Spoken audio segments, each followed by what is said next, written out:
সালাম আলাইকুম। কেমন আছেন সবাই? আশা করি ভালো আছেন। মালয়েশিয়ার ১ম চাকরি মালয়েশিয়াতে আমি কিভাবে আসলাম, মালয়েশিয়ার খরচ আসার খরচ কত বিস্তারিত আজকে শেয়ার করব আপনাদের মাঝে। ভিডিওটাতে লাইক করে দিবেন, সাবস্ক্রাইব করবেন, সাথে থাকলে অনেক খুশি হব। ধন্যবাদ। তো মালয়েশিয়াতে আমি আসছি হচ্ছে জানুয়ারি মাসের ২৫ তারিখে। ২৪ তারিখে বাংলাদেশ থেকে উঠছি বিমানে, ২৫ তারিখে এখানে ল্যান্ড করছি সকালে। তো হচ্ছে আসছি আমি, আসার খরচ লাগছিল আমার হচ্ছে ১,৫০,০০০ টাকা। তো সেটা কিভাবে, সেই বিষয়টাই আপনাদের মাঝে শেয়ার করব। তো হচ্ছে মালয়েশিয়াতে আসার আগে আমি ২০১৭ সালে নভেম্বর মাসে একটা ইন্টারভিউ দিই ঢাকাতে। ঢাকায় একটা ইন্টারভিউ দিই। তো ইন্টারভিউতে এখানে অনেক মানুষ, আমরা ইন্টারভিউ দিই ৭-৮০০ মতো। তো তার মধ্যে আমরা মানে ১০০ জনের মতো টিকছিলাম। তো ১০০ জনের মতো টিকার পরে পরের দিনকে আমাকে বলতেছে মেডিকেল করার জন্য, পাসপোর্ট জমা দিয়ে ২০,০০০ টাকা জমা দিয়ে হচ্ছে মেডিকেল করার জন্য। তো আমি ২০,০০০ টাকা জমা দিয়ে মেডিকেল করলাম। মেডিকেল করার পরে সবকিছু ঠিকঠাক হলে ফিঙ্গার করলাম। ৩ দিনের ইন্টারভিউ, যে হচ্ছে ট্রেনিং, নিজের জেলায় যে ট্রেনিং করা লাগে, তো সেই ট্রেনিংটাও করলাম। সবকিছু খুব অল্প সময়ের মধ্যে হয়ে গেল। তো হয়ে গেল পরবর্তীতে জানুয়ারি মাসের ২৪ তারিখে আমার ফ্লাইট হয়ে গেল।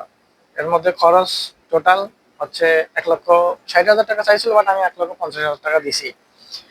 দেওয়ার পরে হচ্ছে মালয়েশিয়াতে আমরা আসছি।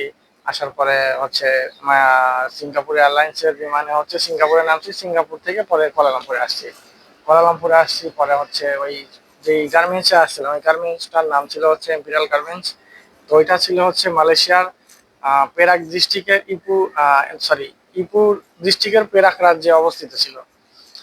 তো ওই কোম্পানির বসরা আসলো, এসে আমাদেরকে হচ্ছে নিয়ে গেল। নিয়ে যাওয়ার পরে পরের দিনই আমাদের যে অফিসের যে অনেক কিছু কাজকর্ম থাকে, যে ফর্ম পূরণ করা হাবিজাবি, তো সেগুলো করার পর আমাদেরকে বাসায় পাঠিয়ে দিল। বাসায় পাঠিয়ে দিলে পরের দিন আমরা কাজে গেলাম। কাজে যাওয়ার পরে তো তো আলহামদুলিল্লাহ এখানে ভালোই চলতেছিল করোনা মহামারীর সময়। তো এর আগে একটা কথা বলি, আমরা যে ১,৬০,০০০ টাকা দিয়ে আসছিলাম, সরি ১,৬০,০০০ টাকা চাইছিল, বাট আমি ৫০,০০০ দিয়েছিলাম, বাট ওইটাই আমার বারবার মনে আসতেছে। তো ওই ১,৫০,০০০ টাকা দেওয়ার পরে আমাদের এখানে আসার পরে কোম্পানি আমাদেরকে জিজ্ঞাসা করছে। কোম্পানি জানে যে আমরা হচ্ছে আসছি ফিরে আসছি। তো কোম্পানি আমাদেরকে জিজ্ঞাসা করছে, তোমরা কি কোনো টাকা পয়সা দিয়ে আসছো নাকি?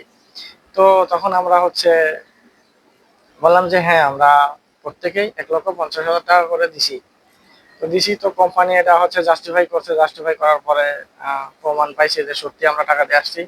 পরবর্তীতে কোম্পানি আমাদেরকে ওই টাকাটা ফেরত দিয়ে দিয়েছিল, মানে ৬,২০০ রিঙ্গিত সমপরিমাণ টাকা, মানে ২ ধাপে ফেরত দিয়েছিল আমাদেরকে।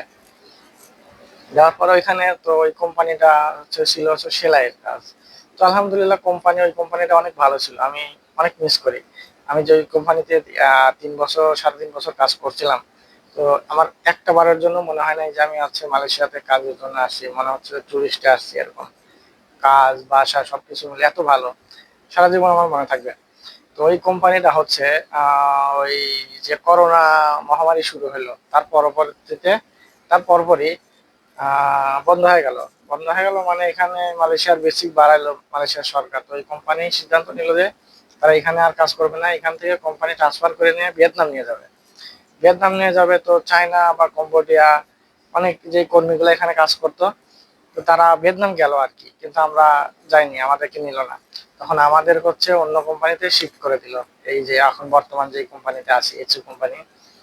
এটাও মোটামুটি ভালোই, কিন্তু কষ্ট অনেক বেশি। আর স্থানীয় মালয়েশিয়ারা কিরকম হয়, আমার হচ্ছে স্থানীয় মালয়েশিয়ানদের হচ্ছে সম্পর্কে প্রথম কোম্পানিতে যখন কাজ করতাম, আগের কোম্পানিতে, তো তখন তাদের সম্পর্কে আমার ধারণা ছিল পুরোপুরি অন্যরকম। অন্যরকম, হ্যাঁ। তো এখন যে কোম্পানিতে আছি, কোম্পানিতে আসার পরে পুরোটাই পরিবর্তন হয়ে গেছে।